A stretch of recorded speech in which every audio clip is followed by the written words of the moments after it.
Um exército de chineses invade o sudoeste da França, mas não se trata de uma guerra. O que os netos e bisnetos da Revolução Comunistas procuram é o valioso produto da região, os vinhos de Bordeaux. Armados com olfatos e paladares treinados exaustivamente, os chineses hoje ocupam o lugar de compradores preferenciais que já pertenceu a outros países. Com uma classe média maior que a população do Brasil, que beira os 200 milhões de habitantes, e um alto poder aquisitivo, a China já se tornou o segundo maior consumidor mundial de vinhos, atrás apenas dos Estados Unidos. Com a crise econômica, os vinhos de Bordeaux, que estão entre os mais caros do mundo, perderam o mercado nos últimos anos. Mas agora os franceses apostam que o destino da maior parte da produção local já está garantido. É a mesa dos chineses. Esse culto ao vinho é uma coisa da tradição europeia que foi exportada para outros países ocidentais, né? A China está se ocidentalizando? Também por aí, né? Que é uma boa forma de se ocidentalizar. Bem gostosa, né? Hoje, dia do imigrante, o Arquivo Especial lembra a hospedaria do imigrante no Brás, em São Paulo. O Brasil recebeu mais de 5 milhões de imigrantes de mais de 70 nacionalidades. São Paulo foi a porta de entrada de mais de 3 milhões. Eles chegavam no Porto de Santos, subiam de trem para São Paulo e desembarcavam nesta estação. Eram acolhidos no prédio de uma hospedaria construída em 1886 para abrigá-los. Lá recebiam alimentação e assistência médica e eram encaminhados para as fazendas de café no interior do estado. Os imigrantes chegavam com poucos objetos, vontade de trabalhar e muita esperança. O sonho de todos era começar vida nova em um novo país, que para muitos se tornou uma segunda pátria. O prédio, que funcionou como hospedaria durante 90 anos, abriga hoje o Memorial do Imigrante, com fotos, documentos, cerca de 8 mil objetos e uma memória que nunca será esquecida. Aí vivirei, aí até que el alma me suene, aqui estou para morir. Eugênio Butti. Alguém da sua família passou por aí? Meu avô, Francesco Butti, minha avó, Teresa, passaram aí. Por isso que eu estou aqui. Já pensou? E os Magnoli? Os Magnoli, eu acho que não passaram pela hospedaria do imigrante, mas atrás dessa história tem dois fenômenos que vale a pena rapidamente destacar. Primeiro, quem estava chegando aí eram os excluídos da Revolução Industrial na Europa, os excedentes, os que estavam sobrando, os que não tinham mais nada, que vinham trabalhar como semi-escravos no Brasil. Não é por acaso que certos países europeus, como a Alemanha, proibiram a emigração de seus cidadãos para o Brasil, porque eles tinham um regime de trabalho de semi-escravidão nas fazendas de café. Esse é o primeiro fenômeno. O segundo fenômeno, a imigração para o Brasil foi um instrumento, e não por culpa dos imigrantes, evidentemente, de exclusão dos antigos escravos em relação ao mercado de trabalho capitalista que estava se formando no Brasil. Então tem muita coisa atrás dessa matéria. Vamos lá, vamos para o bate-pronto. Os telespectadores que mandaram suas perguntas pelo Twitter. Começamos com o Carlos Rios. Será que estas crises não podem nos aproximar de uma terceira guerra? Ele pergunta. Espero que não. Demétrio às vezes fala. Veja, a pergunta dele tem sentido. A Segunda Guerra Mundial foi, em parte, um produto da Grande Depressão dos anos 30, né? Mas não basta uma grande depressão para você ter as condições para uma guerra. Aquela grande depressão gerou os fascismos, gerou o nazismo na Alemanha e esses fenômenos, felizmente, estão ausentes do cenário internacional hoje. Então, eu acho que o paralelo não deve ser levado a um extremo tão grande. A gente estava falando agora há pouco da ONU, exatamente. A ONU fornece instâncias que permitem mediações, negociações, ela precisa se aperfeiçoar, precisa ser muito melhor, mas exatamente que previnem a eclosão, ou pelo menos que esses conflitos cheguem longe demais. Nós temos que acreditar nisso, né? No Entre Guerras existia a Liga das Nações que não preveniu nada. Exatamente. A grande diferença é que nós não temos hoje um Hitler no mundo. Vamos lá. O Carlos Rios pergunta o seguinte: como nós, simples cidadãos, podemos intervir ou ao menos atrapalhar essa situação de gasto de dinheiro público com os estádios da Copa?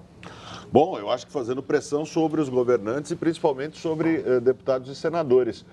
Essa festa que a máfia da FIFA faz no Brasil, ela só pode ser feita porque o governo permite e porque o Congresso permite. Sem que os representantes do povo se curvem ao governo imposto pela FIFA aqui no Brasil, não haveria isso. Então, nós temos que pressionar os nossos governantes para que o Brasil se governe de acordo com o interesse público. Vamos lá, o que está acontecendo com a Grécia? Pergunta o Yuri. Inventou a democracia e agora está desistindo dela ao deixar de governar para o povo? O Yuri está brincando, né? Porque a Grécia atual não tem nada a ver com a Grécia clássica, a origem lá, o berço da democracia e tal. A Grécia atual, ela surge no século XIX por um movimento nacionalista, no qual ela se separa do Império Turco-Otomano, consegue a sua independência, e os nacionalistas gregos do século XIX inventam o mito de que a Grécia atual é a herdeira da antiga Grécia clássica. Mas nós não precisamos acreditar nos nacionalistas do século XIX. Então, agora, não foi essa Grécia que inventou a democracia. Agora, o Eugênio, que se mira no exemplo das mulheres de Atenas, acha que lá na Grécia antiga não era tão democrática assim, né? Não, nós estávamos comentando aqui, eu me miro no exemplo de todas as mulheres do mundo, para lembrar de um grande filme brasileiro. Mas a Grécia democrática, nós precisamos ter, lá do tempo de Aristóteles, de Platão, de Sócrates, nós precisamos ter isso claro. Era a democracia dos tiranos domésticos. Eram os homens, senhores de terras e de escravos, de posses, que tinham acesso à Assembleia para compartilhar as decisões, mas havia escravos e mulher não tinha cidadania nenhuma. Então, é claro que é o berço da ideia de democracia, que depois é reformada no iluminismo e tudo, mas, de fato, essa Grécia de hoje não tem nada a ver com o tempo de Sócrates. O Enio Torres traz aqui uma notícia para a gente. Diz o seguinte: o ex-presidente Lula foi nomeado vencedor do World Food Prize por antecipar as metas do milênio da ONU. Vocês concordam? Bom, eu não concordo, porque eu acho que isso é imaginar que a redução da pobreza no Brasil foi o produto de um governo. A redução da pobreza no Brasil é o produto da volta da democracia. A volta da democracia faz com que há 20 anos, há mais de 20 anos, há cerca de 20 anos, a população possa interferir com muito mais força no Estado e imponha ao governo a existência de políticas sociais, né? Então, a gente vem melhorando há 20 anos, independente de bobagens que vários governos fazem, não só o do Lula, que vários governos fazem, a gente vem melhorando. E isso é o resultado da existência de uma democracia, de partidos de eleições, de liberdade de expressão, de crítica, né? A democracia tem essas coisas, ela tem vantagens. Concorda, Eugênio? Eu concordo em parte, mas eu lembro que, de fato, houve políticas sociais no governo Fernando Henrique, várias delas prosseguem no governo Lula, mas no mundo inteiro, se sabe disso, há um destaque no modo como os dois governos Lula colocaram uma certa prioridade na chamada agenda social.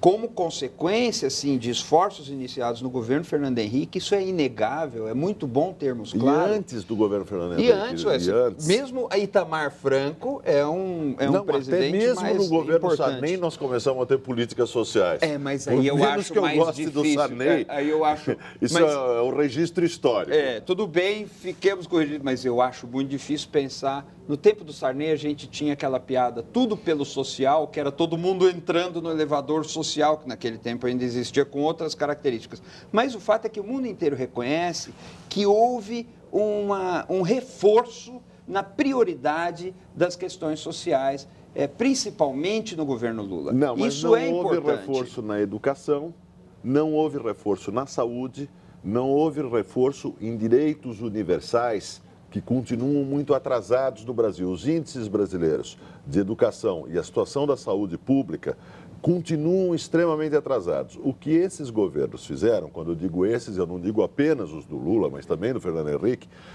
foi iniciar políticas que são boas de transferência de renda, mas eles em grande parte negligenciaram as políticas universais, que são direitos gerais da população. Senhores, isso dá um debate para um jornal inteiro, mas infelizmente o nosso tempo está terminando. E o Jornal da Cultura homenageia hoje o ex-craque argentino Diego Armando Maradona, que tem telhado de vidro e não atira a pedra no telhado do vizinho. Em entrevista, Maradona disse que o atacante Neymar dos Santos é mal educado, assim como Pelé. Pode até ser, mas convenhamos, a história de Maradona, tanto nos gramados como fora dele, não lhe confere autoridade alguma para julgar o comportamento de seus pais. Uma boa noite a todos.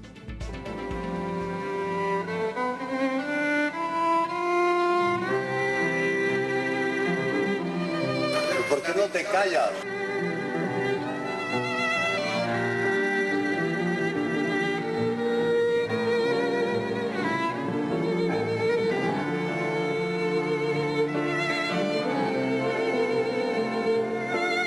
¿Por qué no te callas?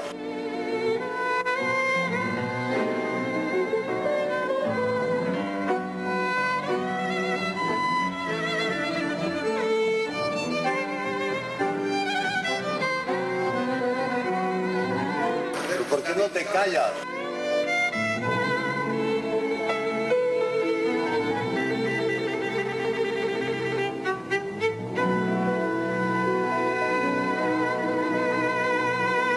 Jornal da Cultura. Apoio Bradesco.